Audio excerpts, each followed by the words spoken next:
कुछ देर पहले मैंने वैश्वीकरण के संबंध में बात करते हुए आपको ये कहा था कि वैश्वीकरण का सामान्य संबंध हम आर्थिक मुद्दे से देखते हैं, और सच्चाई तो ये भी है कि इसका अधिकतर जो प्रकरण है, संबंध है, वो आर्थिक मुद्दे से ही है। लेकिन इसका अर्थ ये भी है कि इसके कुछ अन्य आयाम भी हैं, कुछ अन्य पहलू भी हैं।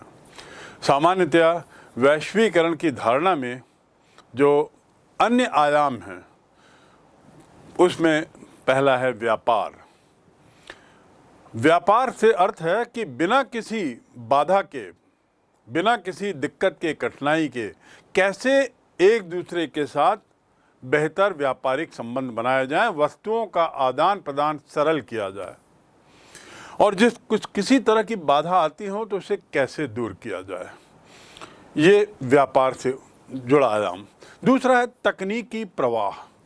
तकनीकी प्रवाह अर्थात नॉलेज, ट्रांसफ़र ऑफ नॉलेज, ज्ञान का प्रसार। एक जगह यदि कुछ नॉलेज, कुछ नई चीज़ डेवलप हुई है, नई सोच डेवलप हुई है, नई सॉफ्टवेयर ईजाद यदि हुआ है, तो वह दूसरी जगह त्वरित गति से पहुंच जाए। आधुनिक प्रौद्योगिकी, उसका निर्बाध प्रवाह संभव हो, और इसकी संभवता को बढ़ाने के लिए एक ऐसा वातावरण बनाया जाए जिसमें अवरोध ना हो। ये हो गया दूसरा आयाम।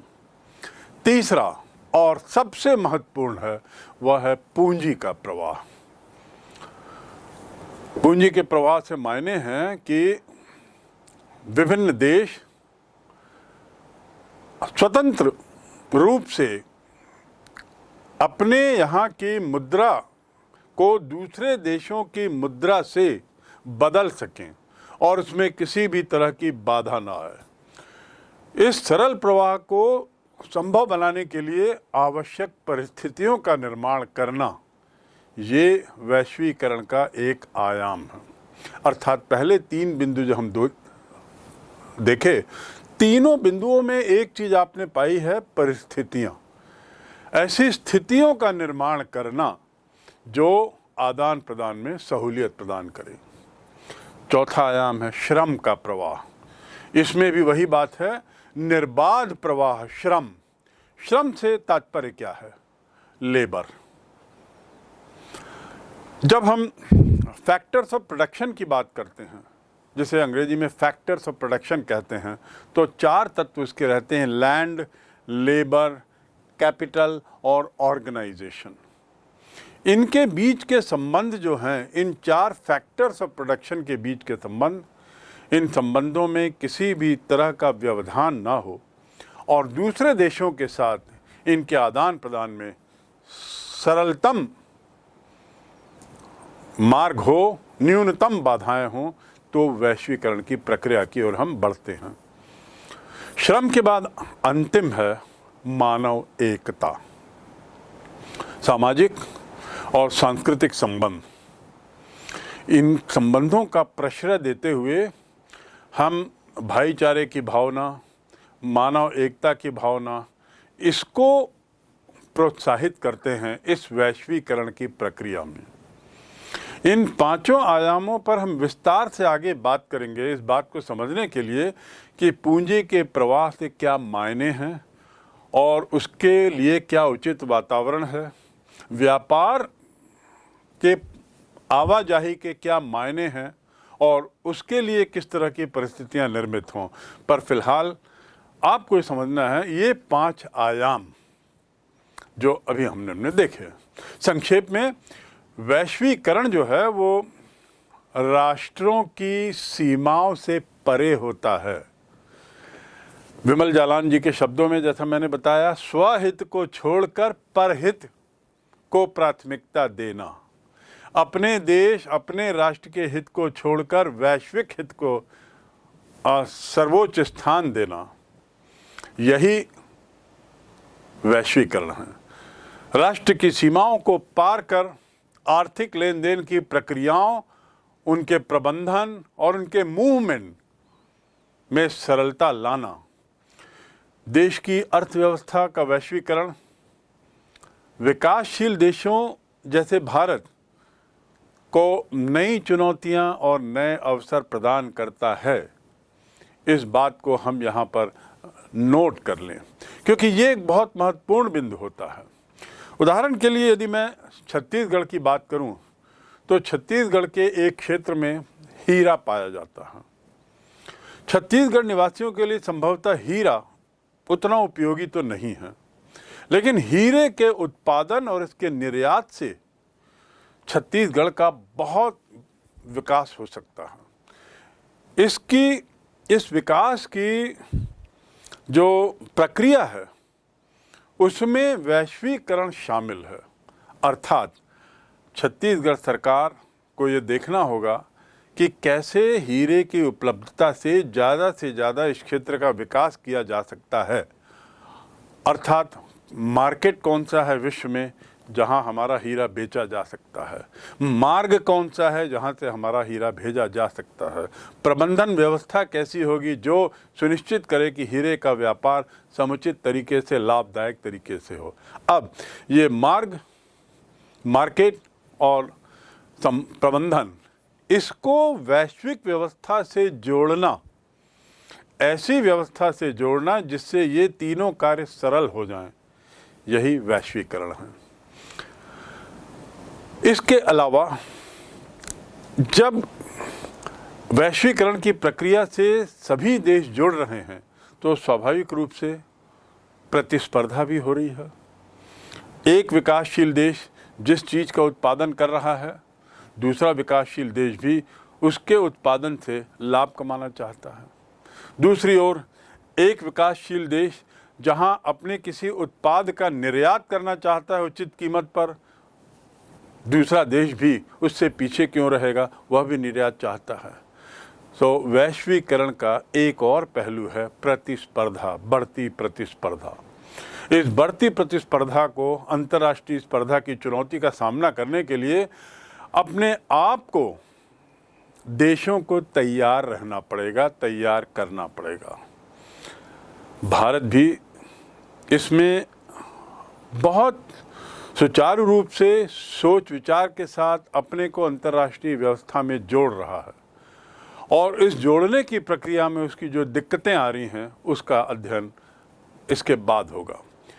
वैश्वीकरण की यदि बात करें तो प्रमुख विशेषताएं क्या होंगी?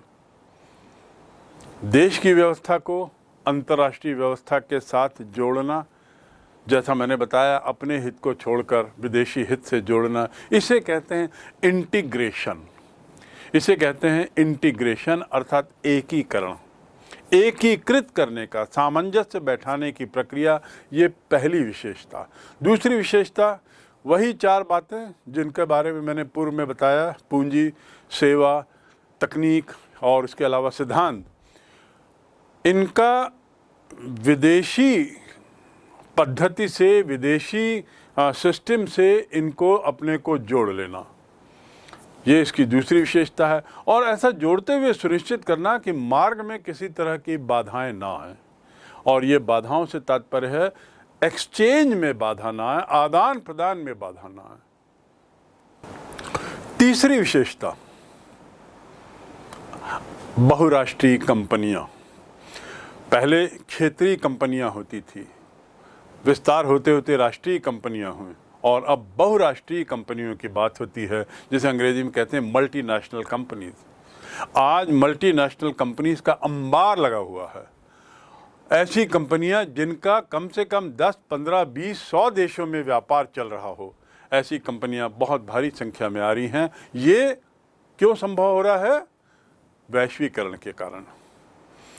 चौथी और अंतिम विशेषता जिसे हम कहते हैं national macro economic policies. Macro economic policy जो होती है नेशनल, उसका एक तरीके से अस्तित्व कम हो जाता, क्योंकि जो देश की जो इकोनॉमिक पॉलिसी होती है उसमें काफ़ी हद तक वैश्वीकरण से जुड़े हुए सिद्धांतों का दबदबा बढ़ जाता है। उस हद तक हम स्वतंत्र नहीं रहते अपनी आर्थिक नीतियों को बनाने के लिए। और यहीं पर मैं आपका ध्यान पुनः उस बिंदु की ओर ले जाना चाहूँगा जिसे मैंने पूर्व में सार्वभौमिकता के संबंध में कहा था। हमारी कुछ हद तक संप्रभुता, सार्वभौमिकता पर चोट पहुंचती है, ऐसा एक विरोधी खेमे का कहना है। इस पर हम आगे फिर विस्तार से और समझेंगे। इस प्रकार इन विशेषताओं को समझने के बाद अब हम थोड़ा जानें कि अंतर्राष्ट्रीयकरण और वैश्वीकरण में अंतर क्या है। दो शब्द हैं, इंटरनेशनलाइजेशन और ग्लोबलाइजेशन। आपका ध्यान मैं दूसरे दो शब्दों पर देना चाहूँगा। भारत में हम लोग मॉडर्न हो रहे हैं या पश्चिमी हो रहे हैं, वेस्टर्नाइजेशन या मॉडर्नाइजेशन, भारत के लोग किस ओर अग्रसर हैं और दोनों में बेहतर क्या है, मॉडर्नाइजेशन या वेस्टर्नाइजेशन। इस पर लोगों की बहुत अलग अलग टिप्पणियां हैं। आपके लिए ये फूड फॉर थॉट है, सोचने के लिए एक मसाला। जिस प्रकार मॉडर्नाइजेशन बनाम वेस्टर्नाइजेशन को लेकर वाद विवाद होता है, उसी प्रकार वैश्वीकरण बनाम अंतर्राष्ट्रीयकरण को लेकर भी विवाद है। और लेकिन इसको हम अंतर को थोड़ा सा स्पष्ट करें। वैश्वीकरण और अंतर्राष्ट्रीयकरण एक तरीके से कुछ हद तक इनमें समानता है। समानता क्या है? दोनों ही विश्व से संबंधित हैं, दोनों ही पारंपरिक निर्भरता से जुड़ी हुई हैं, जिसमें एक दूसरे पर निर्भरता की बात होती है। लेकिन अंतर क्या है? समानता तो हमने दो देख ली। अंतर यह है कि अंतर्राष्ट्रीयकरण में जहां मुख्यतः राष्ट्रों के मध्य बढ़ते संबंधों का इंटीग्रेशन शामिल है, राष्ट्रों के मध्य बढ़ते संबंधों का इंटीग्रेशन, वहीं वैश्वीकरण में राष्ट्रों के अलावा व्यक्ति और अन्य चीजें भी जुड़ी हुई हैं। अंतर्राष्ट्रीयकरण का संबंध राष्ट्रों के बढ़ते संबंध से, वैश्वीकरण का संबंध राष्ट्र से ज्यादा, राष्ट्र से बाहर निकलकर व्यक्तियों को भी जोड़ने की, उसके साथ ही अन्य समूहों को भी जोड़ने की, उनके बीच बढ़ती हुई अंतःक्रिया वैश्वीकरण कहलाती है। दूसरे शब्दों में आप समझ सकते हैं कि अंतर्राष्ट्रीयकरण वैश्वीकरण का ही तो एक हिस्सा है। वैश्वीकरण का दायरा बड़ा है, अंतर्राष्ट्रीयकरण का दायरा छोटा है, ये भी एक अंतर है। दूसरा, बिना अंतर्राष्ट्रीयकरण के वैश्वीकरण संभव नहीं है, और वैश्वीकरण यदि हो रहा है तो स्वाभाविक रूप से अंतर्राष्ट्रीयकरण भी हो रहा है, ये आपको समझना होगा। दूसरा अंतर जो है वो वैश्वीकरण में अंतर्राष्ट्रीयकरण, वैश्वीकरण में अंतर्राष्ट्रीयकरण शामिल है, जैसा मैंने कहा, अर्थात वैश्वीकरण का दायरा बहुत ज़्यादा व्यापक है। इसमें राजनीतिक पहलू भी आते हैं, आर्थिक पहलू भी आता है, सामाजिक, सांस्कृतिक, वैचारिक और अन्य सभी आयाम जिनका मैंने पूर्व में जिक्र किया है, वे वैश्वीकरण की प्रक्रिया में आते हैं। लेकिन अंतर्राष्ट्रीयकरण की बात करें तो केवल राज्यों के बीच के संबंध का उससे ताल्लुक होता है। तीसरा अंतर और अंतिम अंतर ग्लोबलाइजेशन बनाम इंटरनेशनलाइजेशन में क्या है। अंतर्राष्ट्रीयकरण की तुलना में वैश्वीकरण जो है वो एक नई प्रवृत्ति है। नई प्रवृत्ति से तात्पर्य यह है कि यदि हम आज के काल में देखें तो ज़्यादा नहीं तो करीब 50-60 वर्ष पुरानी प्रक्रिया है, उससे ज़्यादा पहले की नहीं। ये रीसेंट पास्ट की गगन है। और इसके पीछे किस चीज़ को श्रेय जाएगा? वैश्वीकरण के बढ़ते प्रभाव या बढ़ते वैश्वीकरण के लिए हम किस चीज़ को कारण मानते हैं?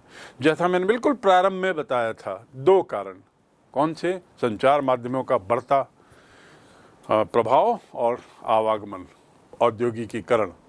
तो इस प्रकार वैश्वीकरण जो है वो एक रीसेंट प्रक्रिया है, आधुनिक प्रक्रिया है, नई प्रवृत्ति है, और इसमें सभी तरह की चीज़ों का आदान प्रदान जुड़ा हुआ है। इसकी गति भी बड़ी तीव्र है। क्यों तीव्र है?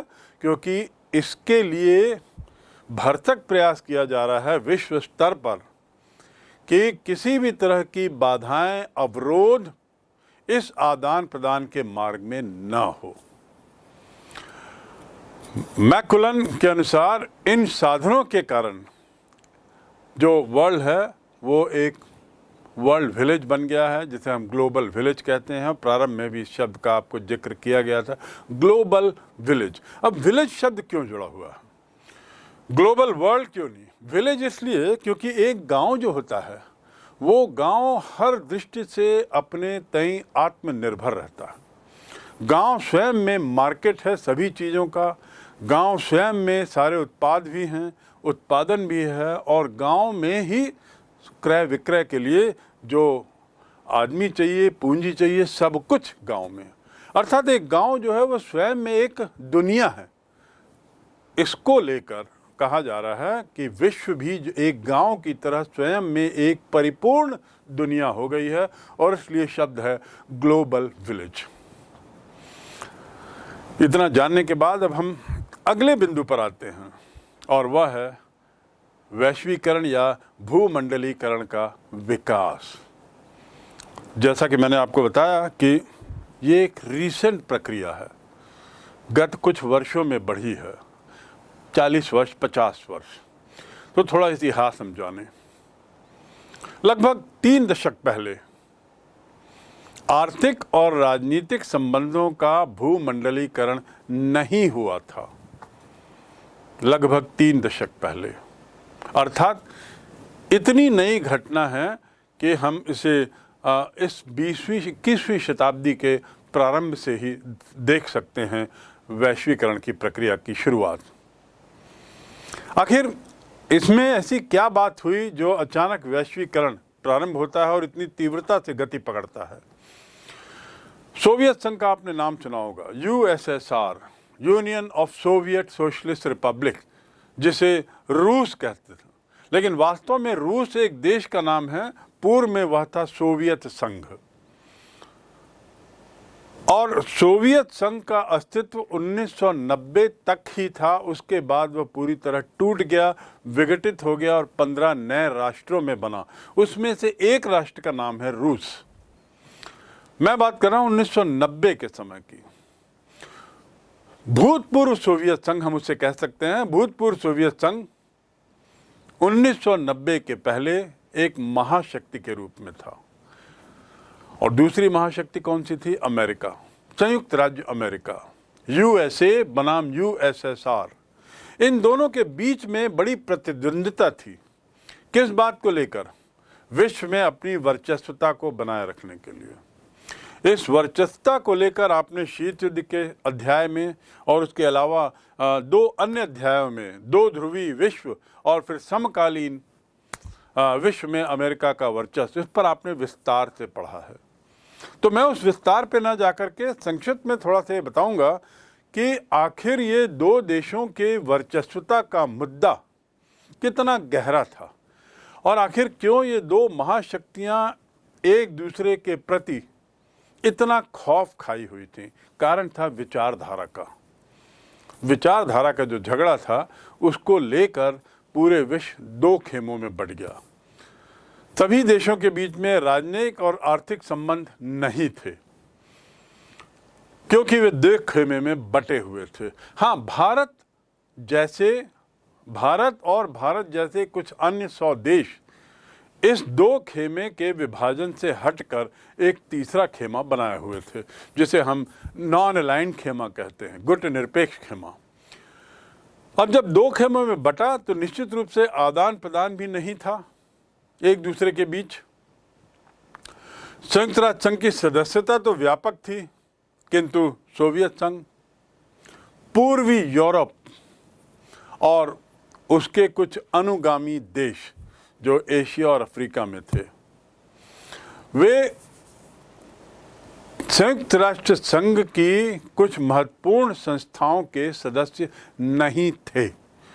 मैं आपको पुनः दोहरा दूं, संयुक्त राष्ट्र संघ यद्यपि एक वैश्विक संस्था थी, लेकिन वैश्विक होते हुए भी एक खेमा जिसका नेतृत्व सोवियत संघ कर रहा था, वह खेमा पूर्ण रूप से इन संस्थाओं से नहीं जुड़ा था, जिनमें हम बात कर सकते हैं वर्ल्ड बैंक की, जिसमें हम बात कर सकते हैं अंतर्राष्ट्रीय मुद्रा कोष की और गैट की। वर्ल्ड बैंक, विश्व कोष, अंतर्राष्ट्रीय मुद्रा कोष, IMF, इंटरनेशनल मॉनिटरी फंड, और उसके अलावा गैट, आपने पढ़ा है GATT।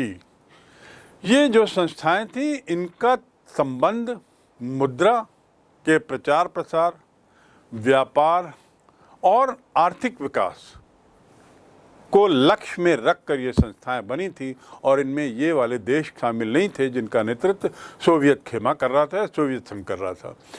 दो खेमों में विश्व का जो विभाजन होता है, उस विभाजन के परिणाम स्वरूप सैद्धांतिक रूप से भी ये दोनों अलग रहते हैं। ऐतिहासिक दृष्टि से भी इनका अपना अलग अलग इतिहास रहा है। इसके पीछे पृष्ठभूमि की यदि बात करें तो थोड़ी सी पृष्ठभूमि आपको ये समझना होगा कि सोवियत संघ की जो आर्थिक व्यवस्था थी वो साम्यवादी व्यवस्था थी। वहाँ साम्यवाद था। साम्य का अर्थ क्या है? समानता, यानी ऐसी विचारधारा जिसमें समानता पर बहुत ज़्यादा जोर दिया गया। और दूसरी ओर पूंजीवादी व्यवस्था थी जिसका प्रतिनिधित्व अमेरिकी खेमा और उससे जुड़े हुए देश कर रहे थे। ये व्यवस्था या विचारधारा दोनों एक दूसरे के कट्टर विरोधी थी, बल्कि दोनों में 36 का आंकड़ा था। आखिर बात क्या थी? सोवियत खेमा मजदूरों की अहमियत करता था। सोवियत खेमा धनाढ्य वर्ग को तिरस्कृत करता था। सोवियत खेमा सभी आर्थिक जो पहलू हैं, जिसे मैंने फैक्टर्स ऑफ प्रोडक्शन कहा है, लैंड, लेबर, कैपिटल, ऑर्गेनाइजेशन, इस पे पूरे सरकारी नियंत्रण की बात करता है। दूसरी ओर संयुक्त राज्य अमेरिका के नेतृत्व वाला खेमा पूंजीवादी खेमा कहलाता था, कैपिटलिस्टिक। जैसा कि शब्द से स्पष्ट है, इनका पूरा विश्वास पूंजी पर था, कैपिटल पर था। अर्थात ये जो चारों फैक्टर्स ऑफ प्रोडक्शन हैं, ये चारों फैक्टर्स ऑफ प्रोडक्शन निजी हाथों में ही रहना चाहिए, ऐसा अमेरिका और उसके खेमे के देशों का विचार था। अब आप समझ सकते हैं कि दोनों खेमे की विचारधारा कितनी विरोधी थी। पूर्ण सरकारी नियंत्रण बनाम पूर्ण निजी नियंत्रण। जब ऐसी व्यवस्था होगी तो टकराहट स्वाभाविक थी। समाजवादी व्यवस्था, जिसे साम्यवादी व्यवस्था कहते हैं, वहाँ पर सत्ता की निरंकुशता रहती है। पूरी राजनीतिक व्यवस्था पूरी तरह शासन के हाथ में रहती है। राजकीय स्वामित्व वाली केंद्र नियोजित योजनाएं लागू होती हैं और किसी भी तरह की स्वतंत्र विचारधारा, किसी भी तरह की स्वतंत्रता, उसका कोई स्थान इस व्यवस्था में नहीं रहता। उल्टे अमेरिका में सरकार जो है वह मात्र एक पैसिव स्पेक्टेटर रहती है।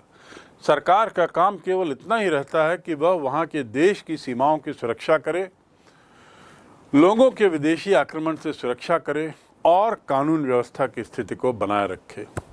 बाकी सारे कार्य, सारी आर्थिक व्यवस्था निजी हाथों में, अर्थात सरकार की दखलंदाजी शून्य। दूसरी ओर सोवियत संघ की व्यवस्था में सरकार की दखलंदाजी निरंकुशता की कगार पर। इस प्रकार दो तरह की आर्थिक व्यवस्थाओं, वैचारिक व्यवस्थाओं का टकराव दो खेमों को जन्म देता है।